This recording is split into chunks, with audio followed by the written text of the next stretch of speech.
Shalom teman-teman, selamat datang di 1BM Online Service. Bagi teman-teman yang belum subscribe, jangan lupa untuk tekan tombol subscribe, like, komen, dan share, biar teman-teman yang lain juga bisa terberkati. Sekarang kita akan mulai ibadah online. Mari kita siapkan hati kita dan berikan yang terbaik untuk Tuhan Yesus. Selamat beribadah, Tuhan Yesus memberkati. Shalom teman-teman 1BM yang ada di rumah-rumah. Siap untuk memuji Tuhan, amin.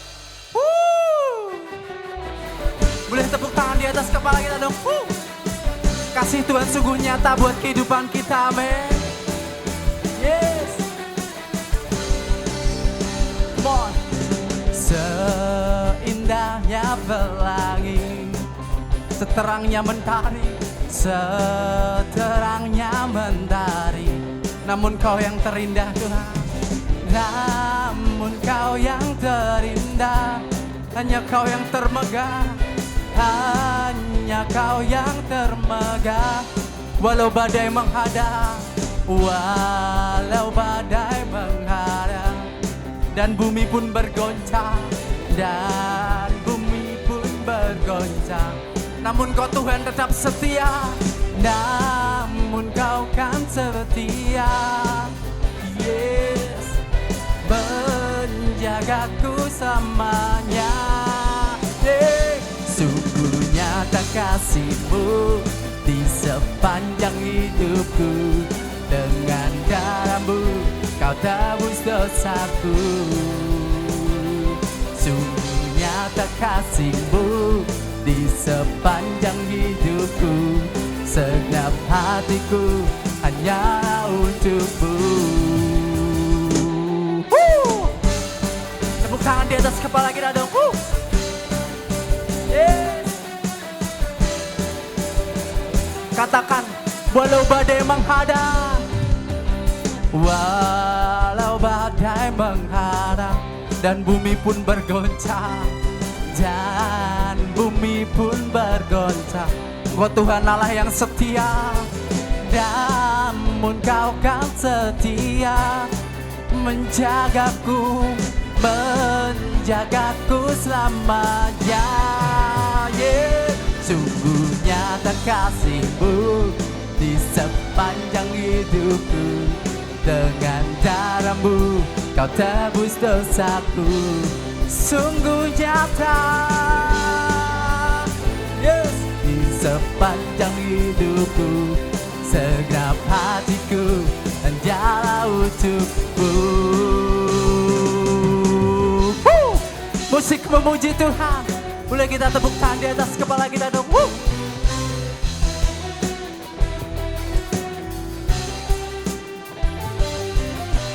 Sungguh nyata kasih setia-Mu di sepanjang hidup kami Tuhan.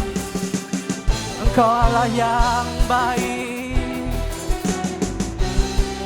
Katakan, sungguh nyata kasih-Mu. Angkat tangan-tangan kita dong teman-teman. Yes. Dengan darah-Mu kau tebus dosaku. Sungguh nyata kasih Tuhan buat setiap kita, amin. Di sepanjang hidupku, segenap hatiku hanyalah untuk-Mu. Sungguh nyata kasih-Mu, yes, di sepanjang hidupku. Dengan darah-Mu kau tebus dosaku. Sungguh nyata, amin. Panjang hidupku, segenap hatiku hanyalah untuk-Mu. Yes, sungguh nyata kasih-Mu, amin. Dengan darah-Mu kau tebus dosaku. Sungguh nyata,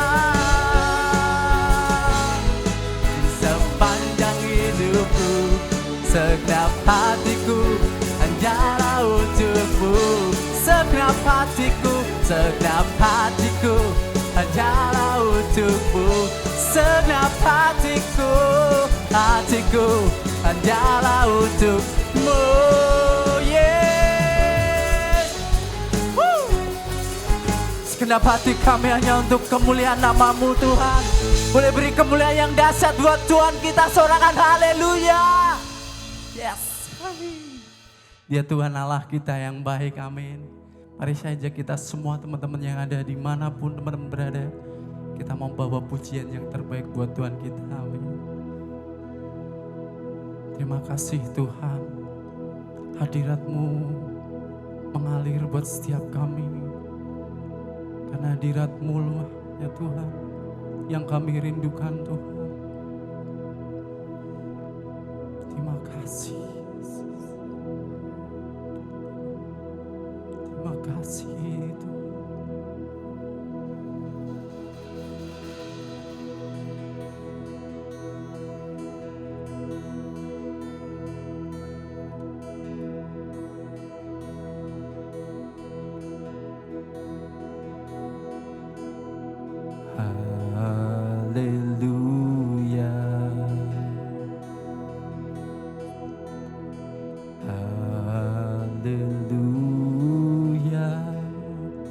For the Lord God Almighty reigns.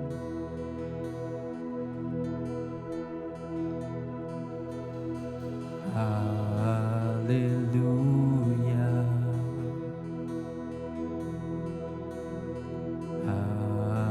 Hallelujah. For the Lord God Almighty reigns.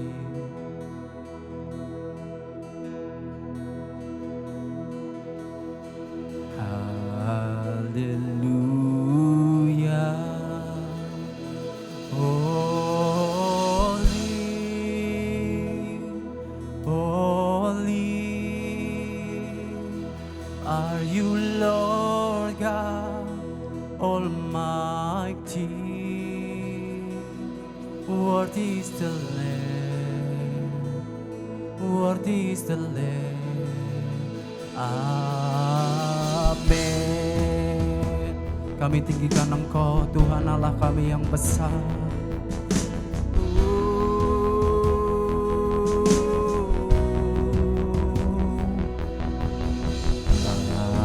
Haleluya, haleluya, haleluya. For the Lord God Almighty reigns.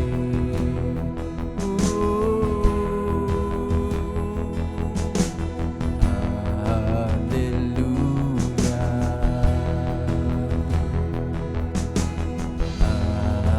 Hallelujah. For the Lord God Almighty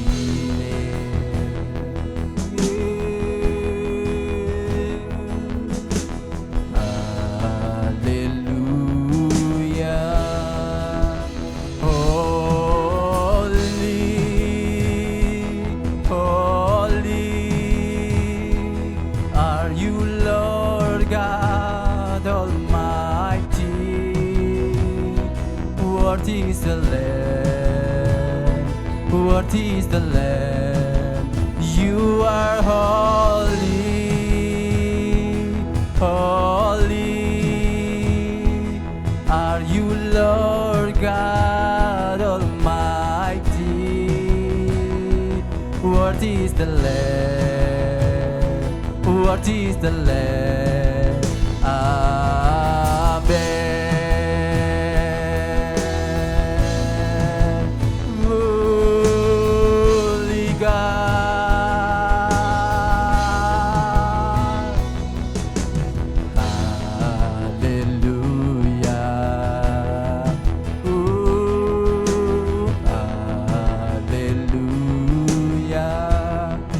For the Lord God Almighty reigns.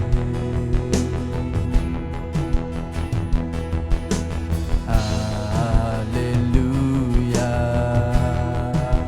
Ooh, hallelujah. For the Lord God Almighty reigns.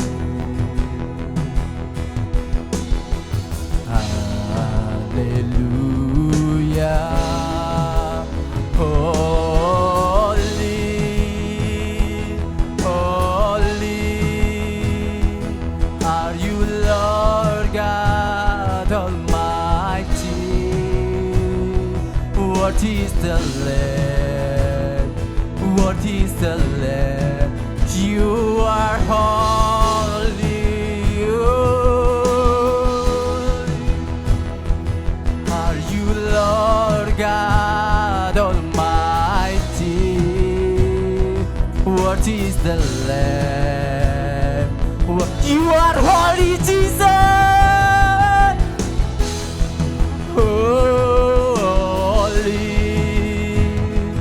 Are you Lord God Almighty? What is the Lamb?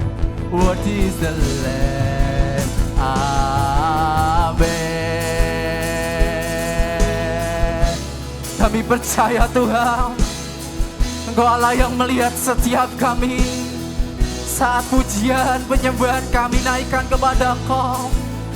Hadirat-Mu mengalir di tengah-tengah kami.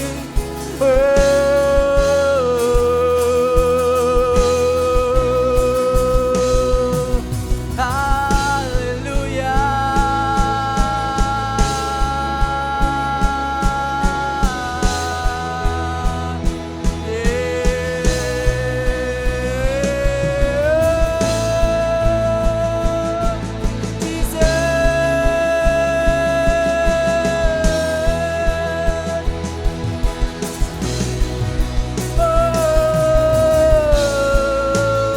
Dan biarlah kasih-Mu yang mengalir buat setiap kami siang hari ini Tuhan. Dan biar kuasa-Mu saja yang mengalir menjamah setiap kami ya Tuhan.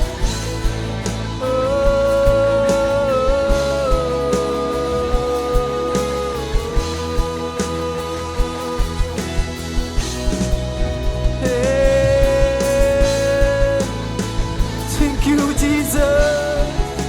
Thank you Jesus.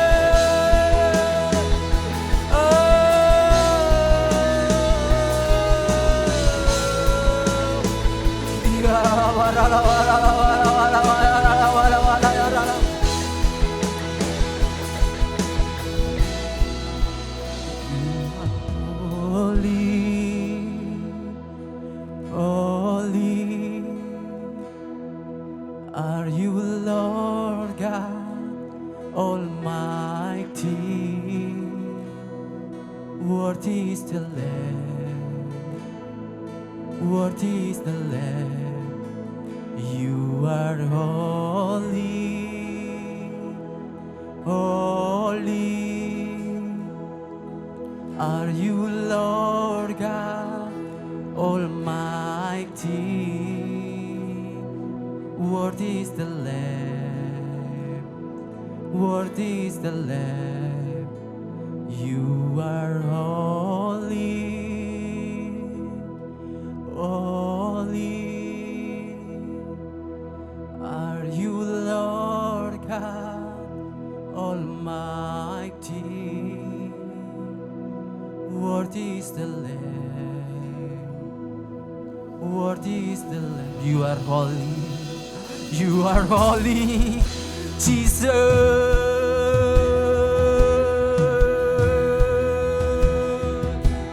God Almighty. What is the Lamb? What is the Lamb? Amen. You are holy. You are holy. Are you Lord God Almighty? What is the Lamb? What is you are holy? Yeah.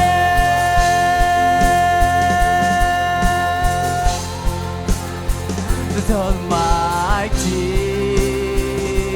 What is the Lamb? What? Jesus, you are holy. Holy.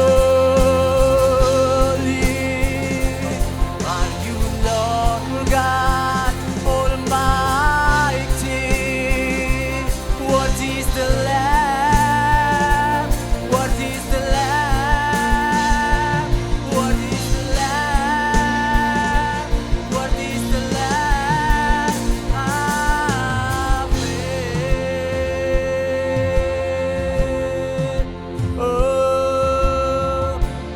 kami Tuhan, anak-anak muda yang rindu membawa pujian penyembahan yang terbaik kepada Engkau Tuhan. Engkau Allah yang melihat setiap hati kami, kekeliruan kami, kesalahan kami Tuhan. Ampuni setiap kami, layakkan kami untuk datang beri penyembahan yang terbaik Tuhan.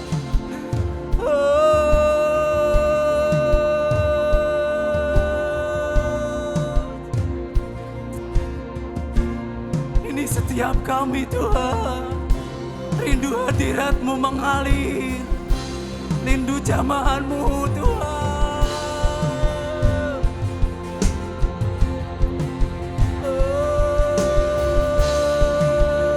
Mari saja kita semua teman-teman yang ada di rumah, semua teman-teman dimanapun teman-teman berada, kita mau satukan hati sembah Tuhan siang hari ini.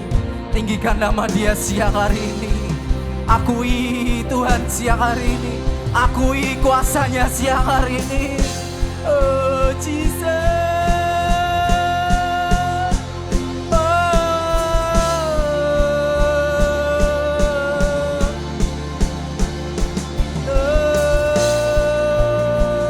Biar hadirat-Mu saja yang menjamah setiap hati, hadirat-Mu saja yang memulihkan setiap kami.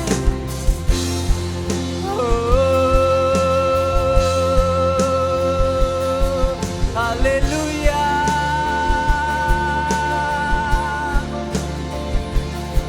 Terima kasih Tuhan. Haleluya.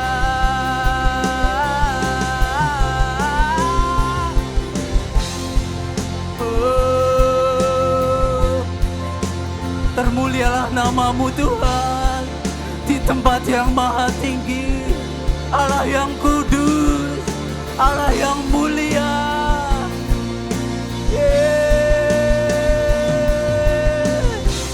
Kami merasakan Engkau hadir di tengah-tengah kami Tuhan. Kami merasakan Roh-Mu mengalir di tengah-tengah kami Tuhan.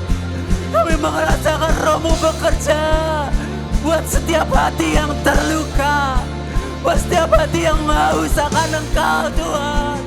Oh Jesus, Jesus.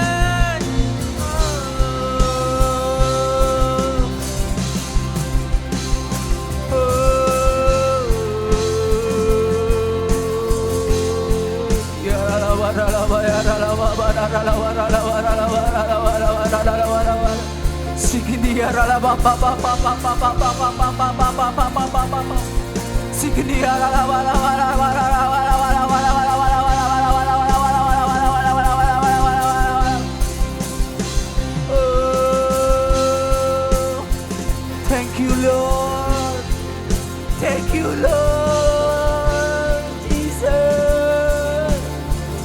Oh Jesus,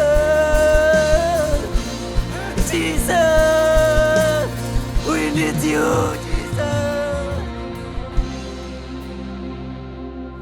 Terima kasih Tuhan, terima kasih buat hadirat-Mu Tuhan. Kami merasakan Engkau Tuhan hadir di tengah-tengah kami Tuhan.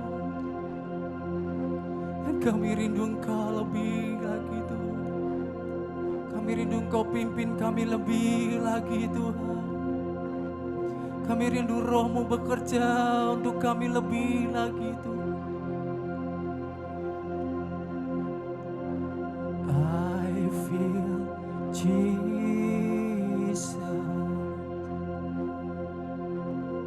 I feel Jesus.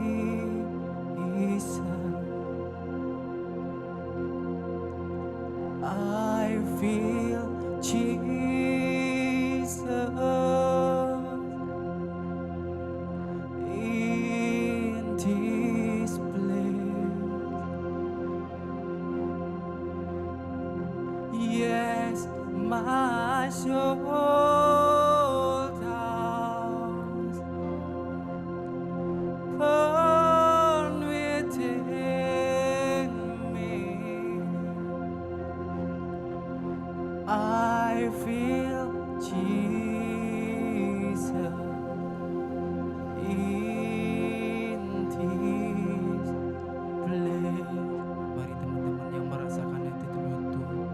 sama-sama katakan, I feel Jesus,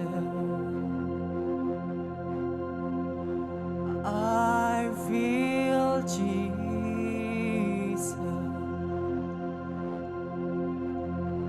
I feel Jesus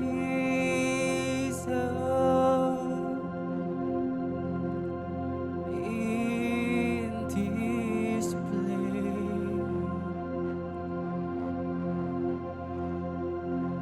Yes, my soul down, burn within me. I feel Jesus in this place.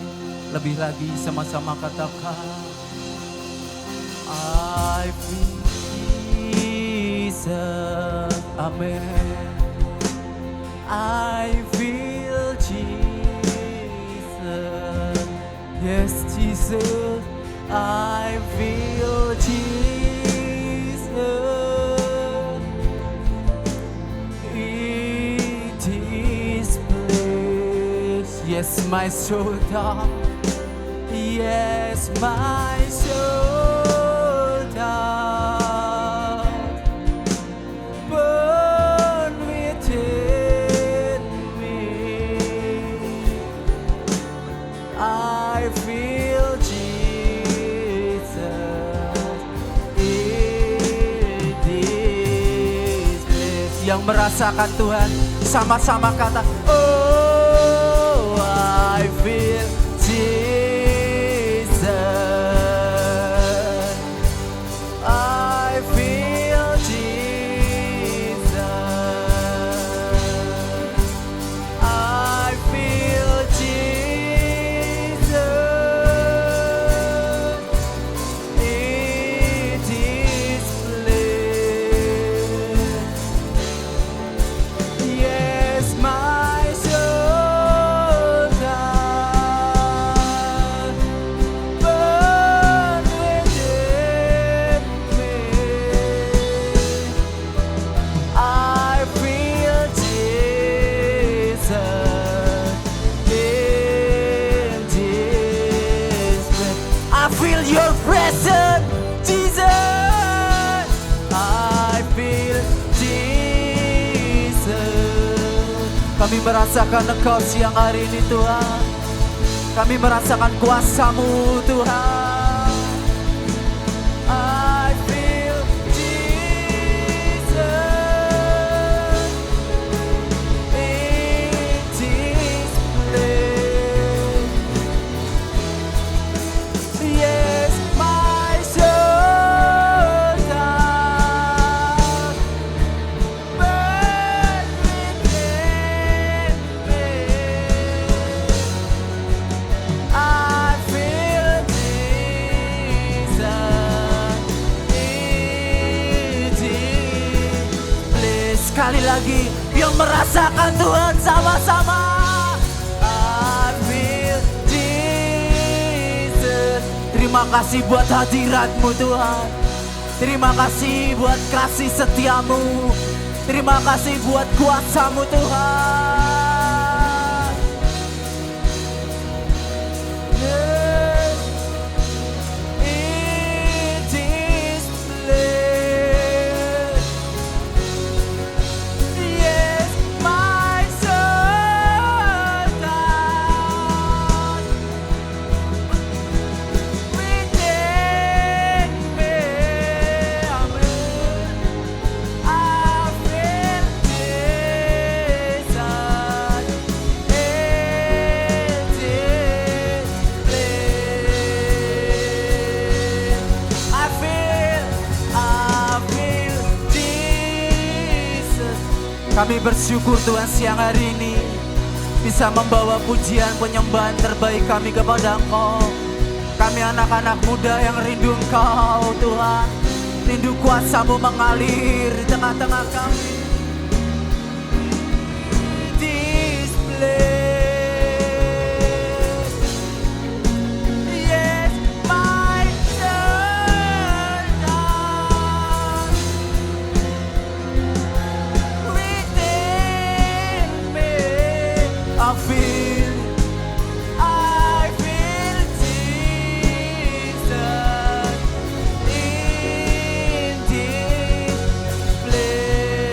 Yes, my soul does.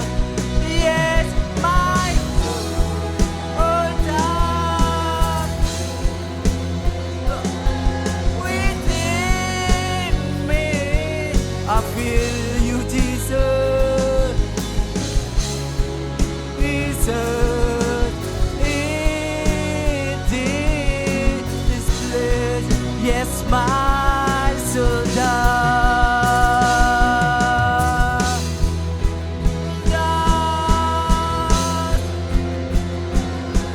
Within me, I feel you. I feel Jesus in this place. Boleh kita beri kemuliaan yang dahsyat buat Tuhan kita. Haleluya. Terima kasih Tuhan. Thank you Jesus. Mengawali pembelajaran firman Tuhan minggu siang hari ini, mari kita satukan hati, kita berdoa. Kiranya Allah Roh Kudus memberikan hikmat buat kita, memberikan hati yang siap untuk belajar kebenaran akan firman Tuhan. Mari satukan hati, kita berdoa. Tuhan Yesus, terima kasih buat kesempatan siang hari ini. Tuhan, dimanapun kami berada, kami percaya ada penyertaan Tuhan yang ajaib bersama setiap kami, orang-orang muda.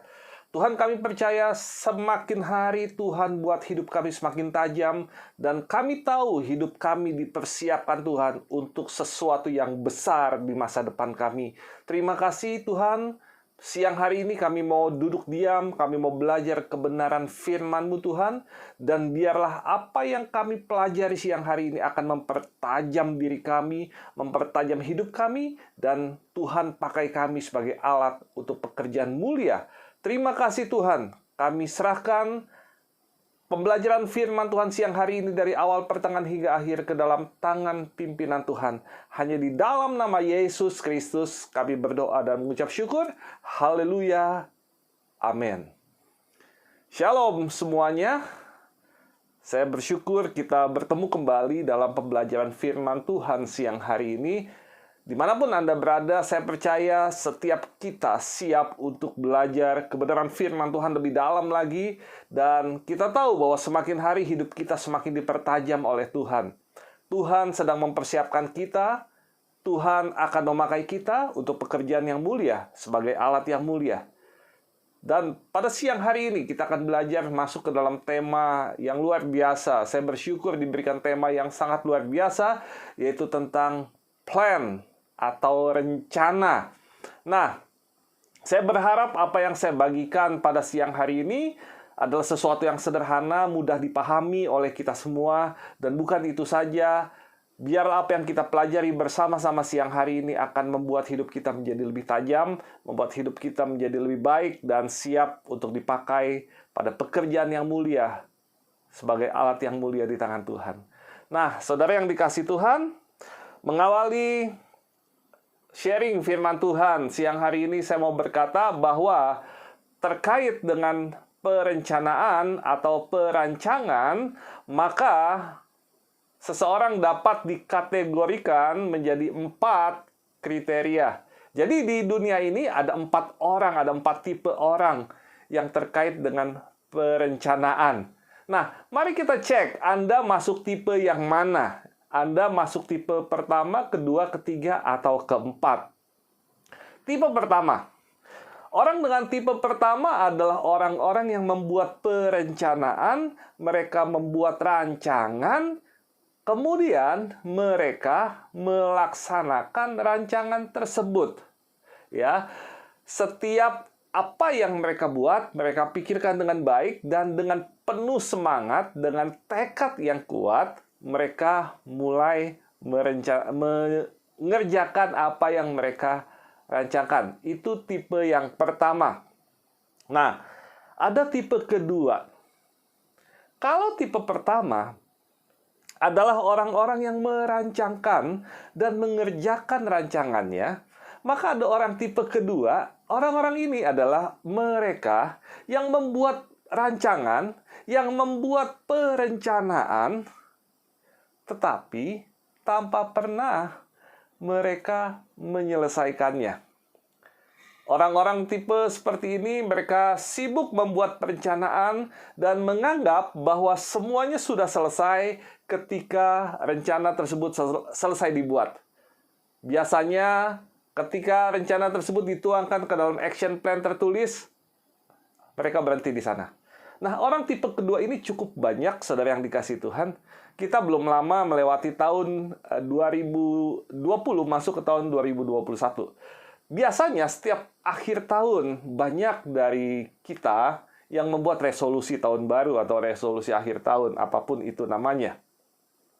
Mereka menuliskan tahun 2021 saya harus A, B, C, D, E. Ya. Dan beberapa dari mereka sangat rohani sekali. Mereka mendoakan resolusi mereka. Mereka berdoa di dalam nama Yesus bahwa apa yang mereka rancangkan di tahun 2021 ini akan tercapai. Tetapi, seminggu kemudian, mereka sendiri tidak tahu di mana catatan mereka. Mereka sendiri tidak tahu di mana rancangan mereka. Mereka sendiri tidak tahu di mana tulisan resolusi 2021 mereka. Mereka ini adalah orang-orang tipe kedua yang sibuk membuat perencanaan tanpa pernah merealisasikannya. Tuhan, 2021 saya ingin langsing Tuhan. Saya janji Tuhan akan mengendalikan pola makan saya. At the end, atau paling tidak sampai hari ini, ya, mereka masih susah sekali mengendalikan pola makannya dan jatuh bangun dalam kebiasaan yang lama. Ini tipe kedua, perencanaan dibuat tanpa pernah dieksekusi. Nah, ada yang tipe ketiga. Orang-orang tipe ketiga ini adalah orang-orang yang cukup nekat menurut saya. Mereka adalah orang yang tanpa membuat rencana, tetapi mereka langsung melakukannya. Ya, orang ini mungkin terlihat lebih bagus daripada tipe kedua. Orang-orang ini mungkin ada beberapa yang beruntung karena mereka mengerjakan sesuatu mendapatkan hasil, ya. Tetapi ada quotes yang berkata, kalau kita gagal merencanakan, sesungguhnya kita sedang merencanakan untuk gagal. Nah, orang tipe ketiga ini sering jatuh bangun karena mereka tidak membuat rencana, mereka tidak tahu kondisi yang dihadapi, mereka langsung take action tanpa memperkirakan apa yang akan terjadi, tanpa merencanakan antisipasinya. Yang terjadi adalah mereka sering sekali jatuh bangun. Tetapi tipe ketiga ini masih mending lah dibanding tipe yang kedua. Tipe ketiga masih menikmati hasil, walaupun dia jatuh bangun. Dan yang terakhir, saya berharap itu bukan saya dan Anda. Ya, tipe keempat adalah orang yang membuat orang yang tidak membuat perencanaan dan tidak melakukan action apa-apa. Nah, orang keempat ini, ya kita berharap ini bukan salah satu di antara kita. Dan kalaupun itu salah satu di antara kita, biarlah kebenaran firman Tuhan siang hari ini memerdekakan kita dan kita bertobat kembali ke jalan yang benar. Nah, saudara yang dikasihi Tuhan, apa sih kata firman Tuhan tentang perencanaan? Kita belajar bahwa Tuhan adalah Tuhan yang mementingkan perencanaan. Kita belajar bahwa dari awal Tuhan merencanakan semuanya. Penciptaan langit dan bumi, penciptaan manusia, segala hal. Itu Tuhan yang rancangkan, Tuhan yang rencanakan. Dan ini sangat luar biasa. Allah kita adalah Allah yang merencanakan, atau Allah kita adalah Allah yang merancangkan. Kalau kita betul-betul sungguh mengasihi Tuhan kita, mencintai Tuhan kita, maka gaya hidup kita akan sama. Kita juga adalah orang yang suka merencanakan, merancangkan segala sesuatu sebelum melakukannya. Apa kata firman Tuhan tentang perencanaan yang menjadi tema bulan ini buat kita semua? Mari kita buka bersama Mazmur 20 ayat ke-5. Mazmur 20 ayat ke-5, dimanapun Anda berada, kalau Anda bisa membuka Alkitab, silakan Anda baca bersama-sama saya. Mazmur 20 ayat ke-5, apa kata firman Tuhan tentang perencanaan?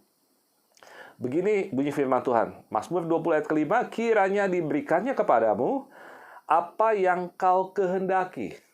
Kiranya diberikannya kepadamu apa yang kau kehendaki. Dan dijadikannya berhasil apa yang kau rancangkan. Ya, ini bagian B-nya sangat menarik, ya. dan dijadikannya berhasil apa yang kau rancangkan. Nah, firman Tuhan ini sangat jelas berkata bahwa kalau kamu mau berhasil, maka kamu harus membuat perancangan. Orang yang membuat perancangan akan Tuhan buat berhasil. Jadi dari sini kita lihat betapa pentingnya perencanaan atau perancangan, teman-teman. Dan kalau kita lihat dalam kehidupan sehari-hari kita sebagai pelajar, mahasiswa, karyawan, atau pengusaha, tidak lepas dari semuanya perencanaan. Saya melihat bahwa orang-orang yang hidupnya merencanakan dengan baik, merancangkan dengan baik, saya melihat bahwa orang-orang ini, mereka mendapatkan apa yang disebut dengan keberuntungan. Kenapa dikatakan keberuntungan? Karena keberuntungan itu seolah-olah diberikan kepada orang yang siap. Orang yang merancangkan, orang yang merencanakan adalah orang-orang yang siap di mata manusia, dan saya percaya di mata Tuhan juga. Jadi Tuhan dengan jelas katakan kalau kita mau berhasil, yuk kita mulai merancangkan. Nah, tapi masalahnya gini. Masalahnya ada orang yang punya banyak sekali keinginan, ya, tanpa pernah merancangkan, tanpa pernah melaksanakan. Ini orang tipe keempat. Orang tipe keempat mengingatkan saya ada sebuah lagu yang menggambarkan orang tipe keempat. Mungkin kalau saya nyanyikan lagu ini Anda juga tahu, lagu ini tidak pernah dinyanyikan di mimbar-mimbar gereja. Karena memang ini bukan lagu pujian penyembahan. Lagu ini sebuah soundtrack film yang sangat fenomenal, yang mungkin teman-teman Anda semua tahu. Lagunya seperti ini. Aku ingin begini, aku ingin begitu, ingin ini, ingin itu, banyak sekali. Ya, masalahnya itu lagu film Doraemon. Doraemon bersama Nobita. Nobita nggak perlu rancangan. Dia tinggal minta tolong ke Doraemon. Tetapi dalam kehidupan nyata, orang-orang percaya, anak-anak Tuhan, kita sadar bahwa Doraemon hanya ada di dalam film. Oleh sebab itu, mari kita menjalani gaya hidup yang membiasakan untuk membuat perencanaan dalam hidup kita. Kita mungkin punya banyak keinginan, kita punya banyak cita-cita yang ingin kita capai. Yuk, kenapa kita tidak duduk diam, berdoa di hadapan Tuhan, minta hikmat dari Tuhan untuk menyusun rancangan apa yang harus kita siapkan. Libatkan Tuhan dalam perencanaan kita. Duduk diam, doa. Ambil waktu bersama Allah Roh Kudus.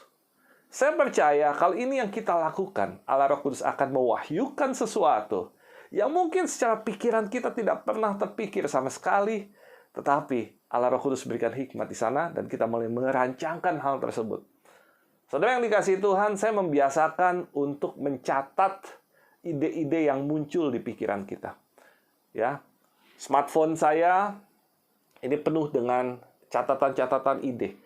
Kadang ketika saya di sebuah tempat, dalam sebuah perjalanan, tiba-tiba muncul sebuah ide tertentu. Maka saya akan record ide-ide tersebut, saya catat dan saya rancangkan.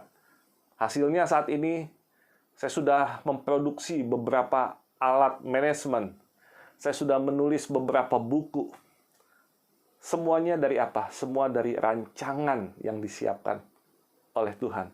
Nah, mari kita membiasakan gaya hidup merancang atau merencanakan segala sesuatunya. Nah, saudara yang dikasihi Tuhan, tadi kita sudah bahas 4 tipe orang. Yang orang tipe keempat, tipe Nobita, ya. Punya keinginan tapi dia tidak merencanakan, dan apalagi eksekusi, dia hanya mengandalkan Doraemon. Orang tipe ketiga jatuh bangun. Harus jatuh bangun dalam kesalahan-kesalahan yang sama sampai dia berhasil karena dia tidak merencanakan. Orang tipe kedua ini pemimpi, ya. Punya rancangan, punya perencanaan tanpa pernah dieksekusi. Tapi orang tipe pertama, mereka merancangkan dan melakukan. Nah, firman Tuhan sendiri menjelaskan bahwa ada perbedaan jelas antara orang tipe pertama dan orang tipe kedua. Ya, kita nggak usah bahas tipe ketiga dan tipe keempat. Orang tipe ketiga, orang tipe pertama dan tipe kedua. Firman Tuhan sudah sangat jelas menjelaskan betapa penting eksekusi, betapa penting merealisasikan rencana. Tetapi kadang-kadang gini, kita nih sudah niat, ya katanya niat gitu, untuk membuat perencanaan dan rencana sudah jadi, kemudian kita sudah punya niat untuk merealisasikan apa yang kita tuliskan di dalam rencana tersebut. Tetapi nggak pernah kita realisasikan. Masuk akal. Tuhan, lihat ini. Yuk kita baca sama-sama tentang hal ini. Dari Amsal 16 ayat kedua. Amsal 16 ayat kedua. Yuk kita buka sama-sama Amsal 16 ayat kedua. Ini ayat yang sangat menarik sekali. Saya akan bacakan untuk Anda. Ya, Amsal 16 ayat kedua. Segala jalan orang adalah bersih menurut pandangannya sendiri. Segala jalan orang adalah bersih menurut pandangannya sendiri. Tetapi Tuhanlah yang menguji hati. Tuhanlah yang menguji hati. Segala jalan orang, segala rancangan orang adalah benar. Segala rancangan orang adalah baik menurut pandangannya masing-masing atau pandangannya pemilik rencana tersebut. Tetapi Tuhan itu menguji hati. Apa yang dimaksud dengan menguji hati? Menguji kesungguhan, menguji niat, menguji tekad. Agar apa yang tadi dikatakan dalam Mazmur 20 ayat kelima bagian B dan dijadikannya berhasil apa yang kau rancangkan, janji ini hanya untuk orang-orang yang punya perencanaan dan merealisasikannya dengan teguh hati. Jadi Tuhan uji itu, uji hati kita. Tuhan menguji hati kita, apakah hati kita punya tekad yang teguh untuk merealisasikan apa yang kita rancangkan. Teman-teman, mari kita cek pada diri kita masing-masing. Mari kita cek komunitas kita, di mana kita berada, di mana kita berkontribusi. Seringkali kita ini termasuk saya, hobi sekali membuat perencanaan, tetapi tidak punya tekad yang kuat untuk merealisasikan apa yang sudah direncanakan. Jadi bagaimana dong? Bagaimana agar kita ini pada saat hati kita diuji, ini kita punya tekad yang kuat dan tak tergoyahkan. Teman-teman, benar. Ketika kita bergaul intim dengan Tuhan, Tuhan akan berikan kekuatan buat kita. Tetapi seringkali ini cuma kata manis yang diucapkan oleh pengkhotbah dari atas mimbar, yang ketika disampaikan terdengar enak, menghibur kita, tetapi ini menjadi sebuah pelarian tanpa Anda pernah melakukannya dan menjadikan kekuatan untuk Anda. Alkitab dengan jelas mengajarkan bagaimana caranya agar ketika kita punya perencanaan, membuat kita mengeksekusinya, membuat kita juga melakukannya. Jadi semua dalam kehidupan kita itu sudah dijelaskan di dalam firman Tuhan, di dalam Alkitab. Ya. Di dalam Alkitab dijelaskan di Amsal 15 ayat ke-22. Ayat ini sih sangat masyhur buat saya. Ayat ini menjadi sebuah ayat emas atau ayat kesukaan buat saya, menjadi ayat pegangan. Ya. Dikatakan Amsal 15 ayat 22 bunyinya seperti ini. Rancangan gagal kalau tidak ada pertimbangan. Tetapi terlaksana kalau penasehat banyak. Rancangan gagal kalau tidak ada pertimbangan. Tetapi terlaksana kalau penasehat banyak. Nah, saudara yang dikasihi Tuhan, apa maksud dari firman Tuhan ini? Yang saya katakan tadi, kalau mau berhasil, rancangan harus berpegang pada Amsal 15 ayat ke-22 ini. Ya, apa yang harus kita lakukan? Maksudnya gini, pada saat kita membuat perencanaan, maka kita perlu membuat pertimbangan-pertimbangan. Kita pikirkan berbagai faktor, berbagai aspek, kita pertimbangkan, betul-betul kita pertimbangkan. Bukan sesuatu yang hanya terlihat indah, atau terlihat mudah, tapi betul-betul kita pertimbangkan. Tetapi saya tidak akan bahas ini, saya akan bahas bagian kedua, tentang bagaimana agar sebuah rencana itu bisa terrealisasi. Dikatakan Amsal 22 bagian B, tetapi terlaksana kalau penasehat banyak. Jadi rencana akan terrealisasi kalau penasehat banyak. Pertanyaannya, bagaimana orang lain bisa menasehati kita? Bagaimana kita punya penasehat? Nah, saudara yang dikasihi Tuhan, ini yang saya lakukan. Ya, ini yang saya lakukan agar setiap planning, setiap perencanaan yang saya kerjakan, yang saya lakukan, ini terrealisasi. Berpegang dari firman Tuhan ini. Ketika saya punya perencanaan, ketika saya punya rencana, maka saya declare rencana tersebut. Saya ceritakan kepada banyak orang rencana tersebut. Tentu orang-orang yang kompeten dan orang-orang yang bisa saya percaya. Saya ceritakan. Setiap progres yang saya lakukan, saya ceritakan. Sekalipun orang tersebut nggak minta.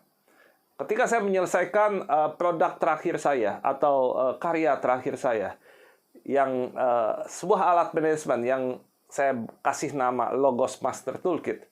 Ketika saya menggagas membuat alat itu, ada ide membuat alat itu, apa yang saya lakukan? Saya bercerita kepada teman-teman saya. Saya akan buat alat seperti ini. Ya, ada beberapa mungkin meremehkan, ada beberapa mungkin mendengar sambil lalu.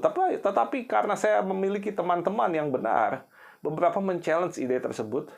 Beberapa kalau ketemu saya selalu bertanya, sampai mana produk atau karya yang sedang kamu buat? Kemudian saya bilang, sampai tahapan ini, karena saya ada kendala ini. Dan mereka kemudian memberikan nasihat-nasihat yang baik. Seringkali saya mengamati bahwa banyak orang ketika mereka punya rencana, mereka tidak berani declare kepada inner circle-nya paling tidak. Mereka tidak berani declare. Kenapa? Kalau saya tidak kerjakan, kan tidak ada orang yang tahu. Teman-teman, saya melakukan itu. Tujuannya adalah menciptakan keterpaksaan. Ketika saya mendeklar rencana saya, maka saat itu juga saya sedang menciptakan keterpaksaan buat diri saya. Kenapa? Kalau saya tidak kerjakan, akan ada banyak nasihat-nasihat yang harus saya terima. Ada banyak yang gak enak saya dengar. Mana lambat sekali bikin seperti ini, ya. Saya ciptakan demikian. Jadi kalau mau diet, mau langsing, ya, mau mulai kontrol pola makan, declare aja, saya mau diet, ya. Target saya 1 minggu, ya, mencapai sekian kalori yang saya bakar, atau saya bisa harian saya jalan 10.000 langkah, saya olahraga setiap hari. Ya, teman-teman harus declare itu. Ya, ceritakan kepada orang-orang yang peduli sama Anda. Supaya apa? Kalau ketemu selalu ditanyakan. Saya cukup nekat kalau saya punya planning untuk menciptakan keterpaksaan. Kadang saya memposting di sosial media saya. Karena di situ ada teman-teman yang peduli sama saya. Yang selalu follow up. Ya teman-teman, apapun yang kita lakukan, firman Tuhan dengan jelas. Rancangan akan berhasil kalau penasehat banyak. Rencanakan hidup kita. Mulai membuat perencanaan. Kita punya keinginan adalah baik. Ya, Anda mau apa? Anda ingin punya karir bagus, punya bisnis bagus, Anda ingin punya pasangan hidup, Anda ingin hidup Anda diberkati, mulai rencanakan hidup Anda. Ya. Keinginan adalah baik. Ketika Anda mulai merencanakan libatkan Tuhan. Ambil waktu bersama Tuhan. Berdoa, puji sembah Tuhan, minta Roh Kudus beri hikmat. Sehingga ketika Anda menyusun perencanaan, ada banyak pertimbangan, ada banyak hikmat yang Allah Roh Kudus berikan. Kemudian apa? Anda harus punya penasehat yang banyak. Bagaimana caranya punya penasehat yang banyak? Declare, umumkan. Harus ada orang yang mengingatkan tentang rencana Anda. Harus ada orang yang kejar-kejar tentang rencana Anda. Ya. Dan mereka yang mengejar-ngejar tentang rencana Anda itu bukan orang yang rese, bukan orang yang gangguin Anda, tapi orang yang peduli dengan hidup kita. Kalau kita punya itu, berbahagialah. Ada orang yang sungguh-sungguh care sama kita. Dan kalau kita terus diingatkan, kita terus kerjakan, maka janji Tuhan, keberhasilan buat kita, teman-teman. Jadi orang-orang muda, beranilah membuat perencanaan dalam hidup. Dan beranilah punya penasehat, sekalipun nasihatnya nggak enak. Saya percaya bahwa apa yang saya bagikan siang hari ini akan memberkati hidup kita semua. Dan saya percaya ini akan menolong kita punya masa depan yang lebih baik bersama Tuhan. Karena apa yang saya bagikan pada siang hari ini, semuanya bersumber dari kebenaran firman Tuhan. Teman-teman yang dikasihi Tuhan, saya berharap semua dapat memahami penjelasan saya. Saya berusaha sesederhana mungkin menjelaskan ini. Dan semoga ini menjadi berkat buat kita semua. Mari kita berdoa. Tuhan yang baik, terima kasih buat siang hari ini. Kami bersyukur Tuhan sudah memberkati hidup kami. Tuhan ajar kami untuk selalu membuat perencanaan dalam hidup. Dan Tuhan, kami percaya Tuhan akan campur tangan dalam perencanaan apa yang kami rancangkan. Tuhan berikan banyak pertimbangan buat kami. Tuhan ingatkan akan hal-hal detail yang perlu kami perhatikan. Dan terlebih daripada itu, berikan kami keberanian untuk mendeklar apa yang kami rencanakan Tuhan kepada orang-orang yang tepat, kepada orang-orang yang benar, mereka yang akan memberi nasihat-nasihat yang baik kepada kami, mereka yang akan memberi kritik-kritik yang membangun bagi kami, dan selanjutnya membuat apa yang kami rancangkan itu berhasil, dan apa yang menjadi keinginan kami itu terwujud, sehingga kami beruntung Tuhan. Terima kasih Bapak. Segala pujian, hormat, kemuliaan hanya bagi Tuhan. Hanya di dalam nama Tuhan Yesus kami berdoa dan mengucap syukur. Haleluya. Amin. Tuhan berkati kita semua. Nah teman-teman, kali ini ada info yang menarik dan juga penting untuk kalian catat. Bagi teman-teman yang rindu menabur atau memberikan persembahan buat gereja, kalian bisa memberikan melalui rekening gereja di Bank BCA nomor 252 771 9999 atas nama GB Cornpelis. Atau bisa juga dengan scan QRIS melalui aplikasi GoPay, OVO, Dana, atau mobile banking. Selamat menabur, Tuhan Yesus memberkati. Mari angkat kedua tanganmu anak-anak muda. Kami boleh mengakhiri ibadah kami siang ini. Sebelum kami mengakhiri, Engkau berkenan memberkati kami. Terimalah berkat anugerah kasih karunia berlimpah-limpah dari Allah Bapa di surga. Cinta kasih daripada Tuhan Yesus Kristus dan persekutuan yang manis dari Allah Roh Kudus menyertai semua mulai hari ini sampai ke tangan Tuhan yang kedua kali, bahkan sampai selama-lamanya. Mari yang percaya sama-sama katakan amin. Selamat siang. Tuhan Yesus memberkati saudara berlimpah-limpah. Amin.